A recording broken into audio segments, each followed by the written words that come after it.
दोस्तों, 2 अगस्त से राहु धनिष्ठा नक्षत्र में प्रवेश कर रहा है, जो कि एक्वेरियस में ही एक नक्षत्र है। तो यहाँ पे ये 5 दिसंबर तक रहेगा। तो आज हम समझते हैं कि धनिष्ठा नक्षत्र ये क्यों एक इतना इम्पोर्टेंट नक्षत्र है, और राहु यहाँ पे आके कैसे मार्स के नक्षत्र में कैसे बिहेव करता है आखिर, और फिर इस ट्रांजिट में क्या क्या सडन गेन्स और सडन लॉसेस करने की ये क्षमता रखता है, और हर असेंडेंट के लिए एक डिफरेंट डिफरेंट रिजल्ट ये लेकर आएगा। तो वो रिजल्ट्स, वो इम्पैक्ट क्या होगा डिफरेंट अपने लगन वाले लोगों के लिए, तो ये सारा हम एग्जामिन करते हैं आज की वीडियो में। मैं हूं संजीव खन्ना। स्वागत है आपका मेरे चैनल में एस्ट्रोलॉजी थ्रू माई लेंस। तो सबसे पहले देखते हैं कि धनिष्ठा नक्षत्र क्या है। ठीक है, क्या मतलब है? It's one of the wealthiest, जो बहुत ही धनिष्ठा, तो धन से कनेक्टेड है। अब देखिए, wealth wealth doesn't mean on merely एक मनी वेल्थ ही नहीं है। तो ये तरह तरह की अपॉर्चुनिटीज़, इन्फ्लुएंस, रेपुटेशन, नॉलेज और चीज़ों की टाइमिंग, ठीक है, ये इन चीज़ों की अपॉर्चुनिटीज़ लेकर आता है। ठीक है, इसलिए धनिष्ठा है। तो खाली मनी मनी धन ही नहीं है। ठीक है, इसके और देखिए, ये एक ना ऐसा रिदम क्रिएट करता है। ये नक्षत्र, जब भी इस नक्षत्र में अब ये राहु आएगा, राहु आपकी एस्पिरेशंस है, आपकी बड़ी सोच है, आउट ऑफ द बॉक्स वाली आपकी ये सोच है। तो आप एक्सपेंड करना चाहते हो, तो ये उसमें एक रिदम लेके आता है। जनरली हम देखते हैं कि Rahu is out of rhythm. ठीक है, ये इसकी बहुत ही ज़्यादा ग्रीडी किस्म की टेंडेंसीज हो जाती हैं, पर धनिष्ठा में थोड़ी सी रिदम लेकर आता है ये, क्योंकि थोड़ा सा एक ऑर्डर क्रिएट कर देता है रिदम। ज़िंदगी में हर चीज़ का रिदम से चलती है। तो बिजनेस साइकिल हो, म्यूज़िक हो, हार्ट बीट हो, सब कुछ, फाइनेंशियल मार्केट है, सब रिदम से चलती है। तो आउट ऑफ रिदम जहाँ पे हुए, तो वहीं पे कुछ ना कुछ प्रॉब्लम हो जाती है। तो ये धनिष्ठा हमें यही चीज़ें सिखाता है। तो ऐसे इस ट्रांजिट में आकर तो इस किस्म की हमें ये इम्पैक्ट देने वाला है। अब इसका धनिष्ठा का मार्स है मंगल। ठीक है, तो मंगल में आके मार्स मार्स लॉर्ड हुआ। ठीक है, तो एक तरह का मार्स, देखिए, एक इनिशिएटिव प्रोवाइड करता है हमें, करेज देता है चीज़ों को करने के लिए, compete करने के लिए हमें बहुत सारी ताकत देता है, टेक्निकल एबिलिटीज़ देता है, एक्शन लेने के लिए हमें बहुत ये करेज देता है। ठीक है, तो मार्स के नक्षत्र में जब राहु आएगा, तो अभी देखिए, तो यहाँ पे इनको समझने की कोशिश हम करते हैं कि मार्स जो है वो डायरेक्टली काम करता है।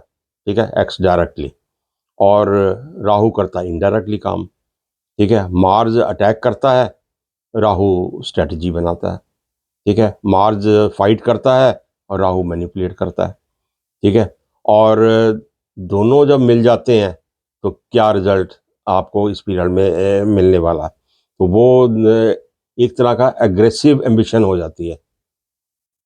राहु के साथ एम्बिशन तो है, मंगल का एग्रेसिवनेस भी वहाँ पे आ जाता है। वो एग्रेशन साथ में मिला, तो क्या क्या नहीं आपसे ये करवा सकता।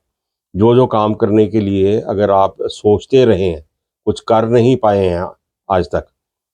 ठीक है, और किसी न किसी तरह के एक्शन लेने में आप रुक जाते हैं। अपॉर्चुनिटीज़ तो क्रिएट कर देते हैं, बट आपको डर की वजह से, फेलियर का डर हो या किसी चीज़ का डर हो, तो उसकी वजह से नहीं ले पाते हैं इस पीरियड में। इस पीरियड में वो सारे काम आप कर पाएंगे। तो ये तो एक पर्सनल आपके इफ़ेक्ट रहेंगे, बाकी जनरल ग्लोबल इम्पैक्ट भी बड़े-बड़े ऐसे ही इनोवेशंस होने की पॉसिबिलिटीज़ हो सकती हैं। कॉन्फ्लिक्ट्स बड़ी-बड़ी जो हैं, तो वो एक तरह से रीनेगोशिएट हो सकती हैं इस आने वाले पीरियड में, ताकि कोई हल उनका एक नए किस्म का हल निकले। ऐसा नहीं है कि ट्रेडिशनल दो इश्यूज के ऊपर अगर कोई वॉर चल रही है तो एक नया इशू क्रिएट करके एक नया रास्ता निकलने की पॉसिबिलिटी इस पीरियड में आपको मिलने वाली है। ठीक है, तो बाकी राहु अभी मंगल के थ्रू, मार्स के थ्रू ही अपने रिजल्ट्स देगा। तो मार्स अगर आपके नेटल चार्ट में स्ट्रॉन्ग है, वेल प्लेस्ड है, तो ये ट्रांजिट आपके लिए is going to be very good. तो आपको सडन लाभ, या फिर अगर वीक मार्स है तो सडन लॉस भी आपको दे सकता है। अब एक यहाँ पे सबसे इम्पोर्टेंट चीज़ आपको देखनी है कि खाली ये transit as such doesn't promise the best of results.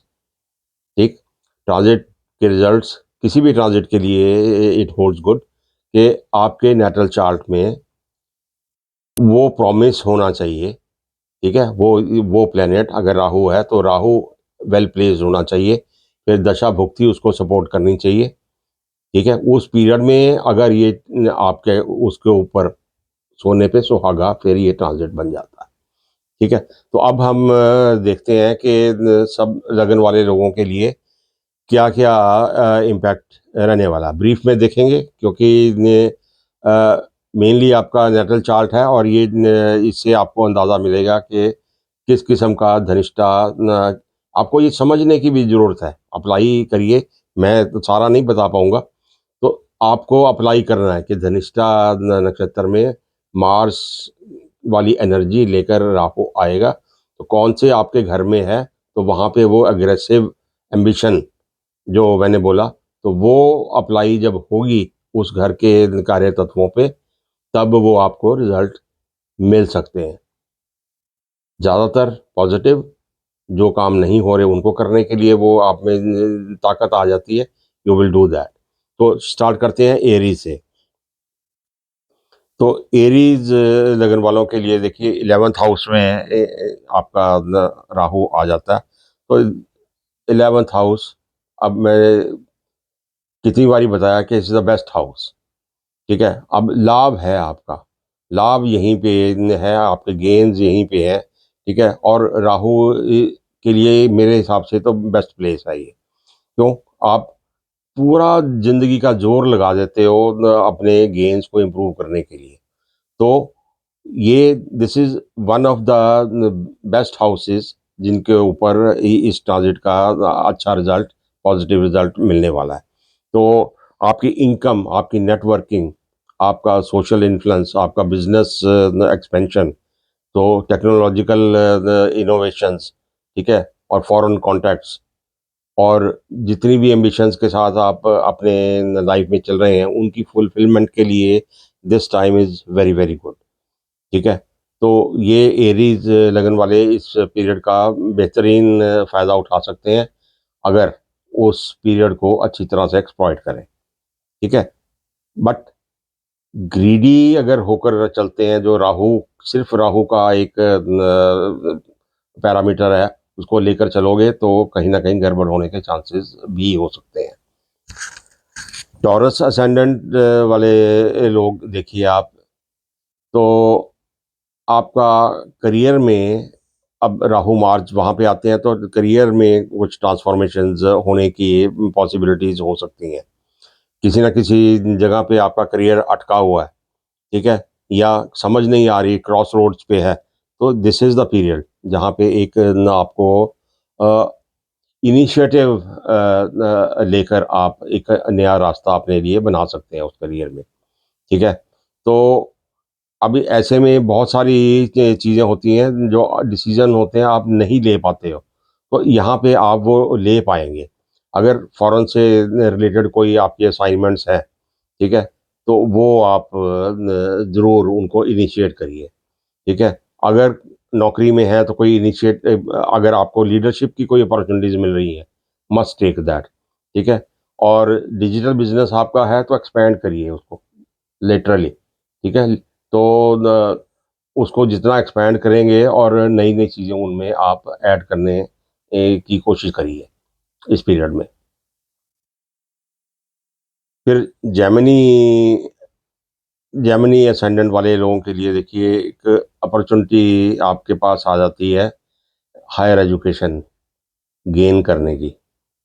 अब वो हायर एजुकेशन आप किसी भी वजह से गेन करना चाहें, या तो आपकी वो उस एज में है जहाँ हायर एजुकेशन एक आपका फॉलो थ्रू है, ग्रेजुएशन किया फिर पोस्ट ग्रेजुएशन किया रिसर्च किया आप कर रहे हैं, दैट इज़ वन थिंग।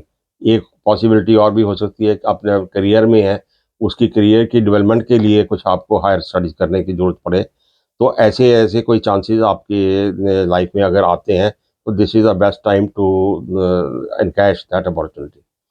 तो वो एक नए एंगल से आप हायर स्टडीज़ करेंगे जो आपके सारे आपके करियर को एक रीशेप कर सकती है।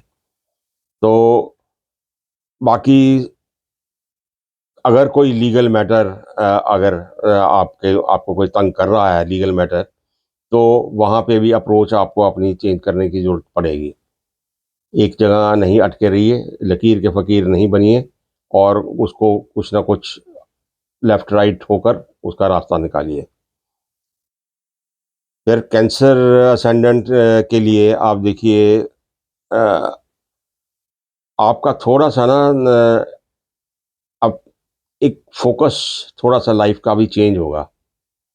तो जैसे कोई आपका इंश्योरेंस हुई या इनहेरिटेंस ऐसे कोई अगर आपके इश्यूज़ हैं लाइफ़ में, नहीं तो ऐसी जगह कोई टैक्सेशन है, कोई इंश्योरेंस है, इस किस्म के इश्यूज़ आ सकते हैं, या इस लाइन में आप कुछ नया करने की सोच सकते हैं।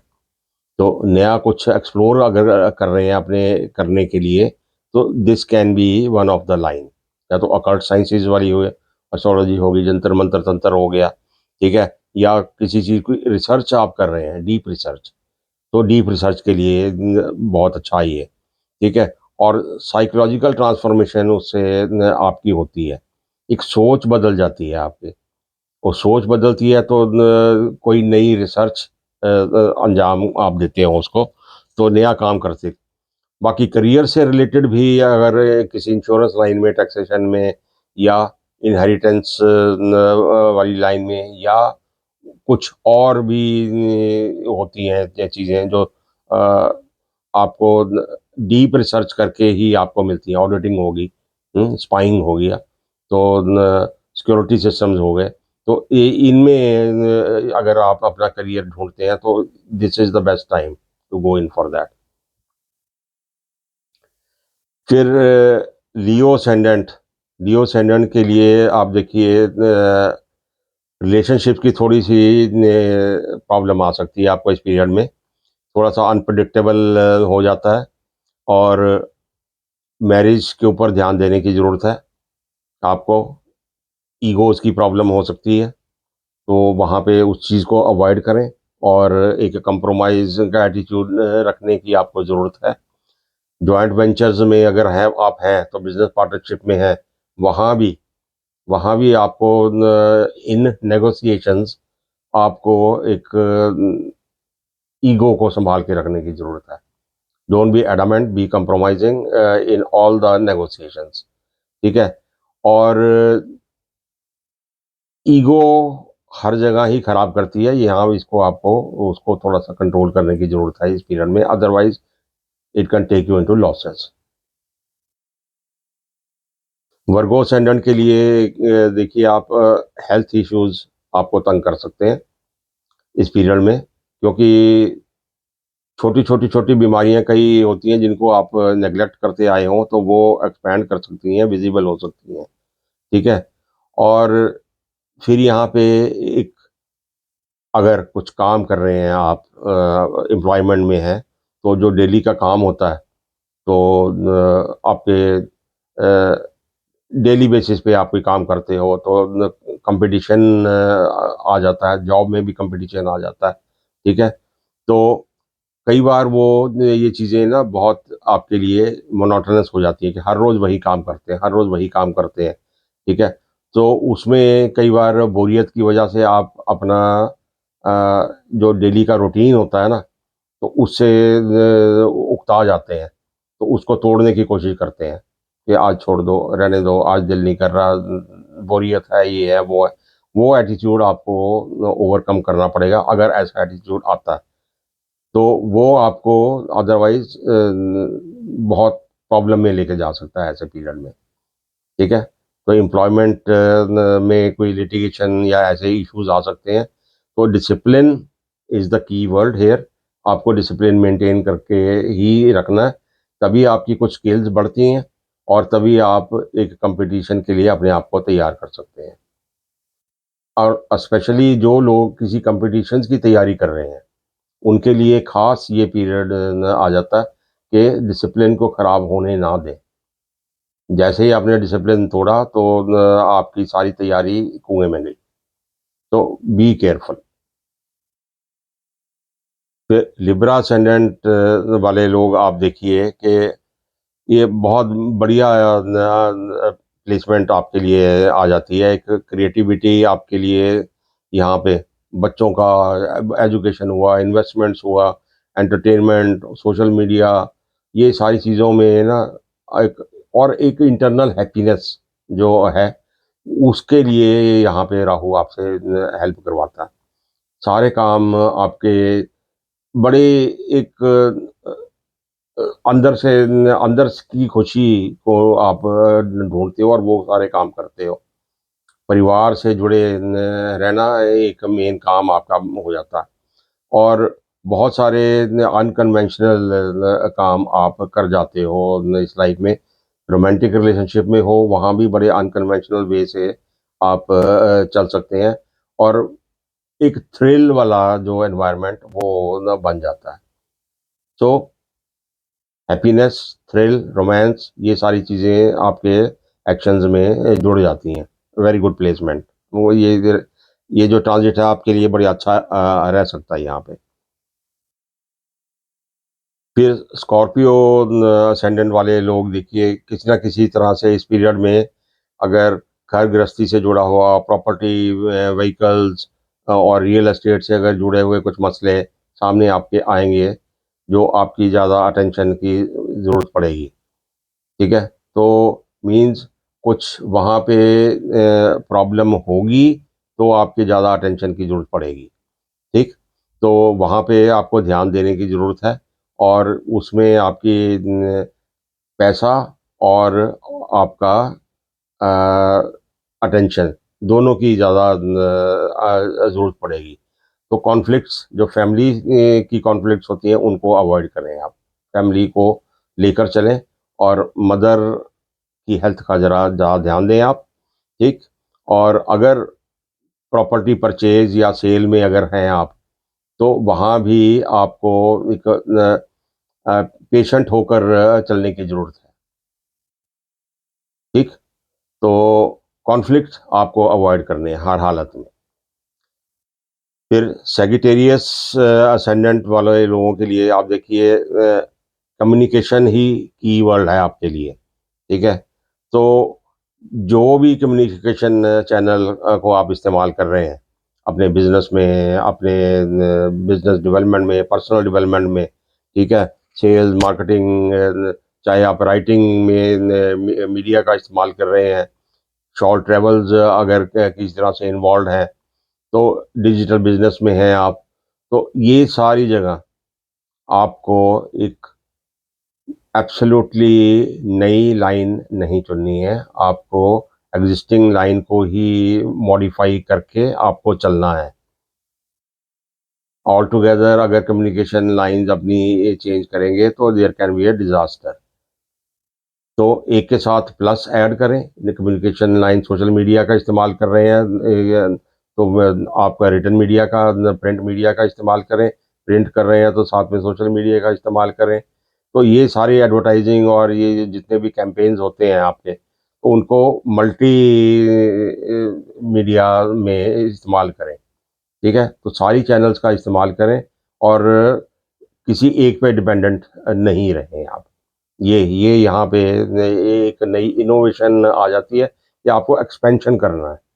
वो उसके लिए एक नई हिम्मत और करेज की ज़रूरत पड़ेगी और you can take action in this period.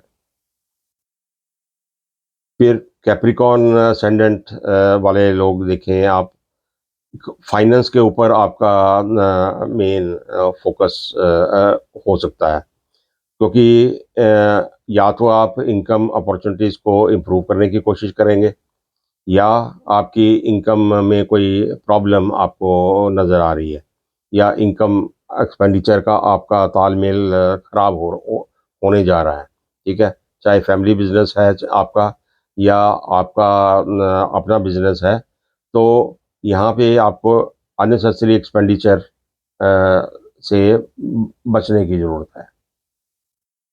Expenditure को बचाना है आपने, इनकम बढ़े ना बढ़े, आपको एक्सपेंडिचर को कंट्रोल करना है यहाँ पे। This that is the key, ठीक है? क्योंकि कोई भी फाइनेंशियल मैटर है, तो इनकम बढ़ने में टाइम लगता है, कई बार नहीं हो पाती है in short run, but expenditures can be controlled.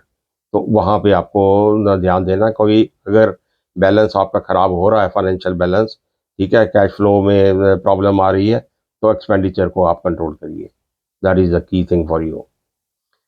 फिर एक्वेरियस असेंडेंट, एक देखिए आपके तो लगन में ही राहु है, तो यहाँ पे एक ऐसा कुछ अपॉर्चुनिटीज़ आपको मिलती हैं, ऐसी कुछ नई चीज़ें क्लिक करती हैं आपके माइंड को कि आपकी पर्सनैलिटी में बड़ी ट्रांसफॉर्मेशन होती है। आपका सोचने का ढंग बदल जाता है, आप अपनी फिज़िकल अपीयरेंस के ऊपर काम करते हैं, आप अपने मेंटल एटीट्यूड के ऊपर काम करते हैं। क्यों? इंसान इंसान जो सोचता है वही वो इसकी पर्सनैलिटी होती है, उसका एटीट्यूड जो होता है, उसकी इंटेंशंस जो होती हैं, वही आपकी एक पर्सनैलिटी को बनाते हैं। तो वहीं वहाँ पे ही कई बार सब कुछ आपके पास नॉलेज है, सब कुछ है, पढ़े लिखे हैं, कॉन्फिडेंस नहीं होता है, तो वो झलकता है पर्सनैलिटी में। तो ये यहाँ पे इस पीरियड में उस कॉन्फिडेंस को बिल्टअप करने के बड़े अच्छे चांसेस हैं आपके। अपनी ट्यूनिंग करिए, ठीक है? और लोग उस चीज़ को एप्रिशिएट करेंगे, कोई एक आधा लोग एप्रिशिएट करे तो फिर आपको हौसला मिलता है। तो ये ने आप ध्यान दें, किसी न किसी तरह आपको सेल्फ डेवलपमेंट आपको अपनी करनी है, किसी की भी मदद की ज़रूरत पड़े तो आप लीजिए, बट अपनी सेल्फ डेवलपमेंट ज़रूर करें, अगर अगर कोई प्रॉब्लम है तो। फिर पाइसेस असेंडेंट के लिए आप देखिए, तो अगर कोई प्लान्स आपके ऐसे बनते हैं कि फॉरेन से कोई कनेक्शंस आप के जुड़ने वाले हैं, आइदर बिजनेस में या आपके रिलोकेशन में या फिर आपकी फॉरेन किसी सैर सपाटे के लिए, ठीक है? तो ये अगर बनते हैं तो this is the best time. तो इसमें ये आपका फॉरेन कनेक्शंस या फॉरेन टूर आपका इसमें मटेरियलाइज़ हो सकता है, ठीक है? अगर किसी रिसर्च में या चैरिटी में आप इन्वॉल्व्ड हैं, हॉस्पिटल्स में हो या किसी चैरिटेबल ऑर्गेनाइजेशन के साथ अगर आप इन्वॉल्व हैं, तो वहाँ पे आपको काम करने का मौका मिल सकता है, वहाँ पे आपकी पर्सनल ग्रोथ भी होती है, स्पिरिचुअल ग्रोथ भी होती है, वो काम आप करने का ऐसा आपको मौका मिल जाता है। तो बाकी एक्सपेंसेस का आपको ध्यान देने की खास ज़रूरत है यहाँ पे, क्योंकि 12th हाउस एक्टिवेट होता है, तो एक्सपेंडिचर आपके ज़्यादा बढ़ सकते हैं, उनको आप कंट्रोल करिए। फिर आपको स्लीपलेसनेस की भी या आइसोलेशन की भी मेंटल पीस आपकी डिस्टर्ब हो सकती है, उन चीज़ों का ध्यान रखने की आपको ज़रूरत है। तो रेमेडीज़ अगर कुछ करनी हो तो मंगल से रिलेटेड, मार्स से रिलेटेड कोई चैरिटीज़ में ये कुछ करना हो या कोई भी रेमेडीज़ करनी हो, तो वो आप ज़रूर करें जो आपको सूट करती हैं, ठीक है? तो कंक्लूजन देखिए यही है कि धनिष्ठा नक्षत्र जो है, ठीक है? सो सिर्फ़ एक नक्षत्र जो है ये रिदम देता है, अपॉर्च्युनिटीज़ और राइट टाइम आपको ये देता है। वो सारी अपॉर्च्युनिटीज़ और एक राइट टाइम जब मिल जाती हैं, तो आप मंगल, मार्स के थ्रू आपको एक ड्राइव मिलती है and you can do and produce extra ordinary achievements. तो ये सारी चीज़ें सही टाइमिंग, सही एटीट्यूड और सही सोच ये सारी आपको इस पीरियड में मिलेंगी। इनका इस्तेमाल करके अपनी एक्स्ट्रा ऑर्डिनरी सक्सेस को आप अचीव करें और एन्जॉय करें। All the best.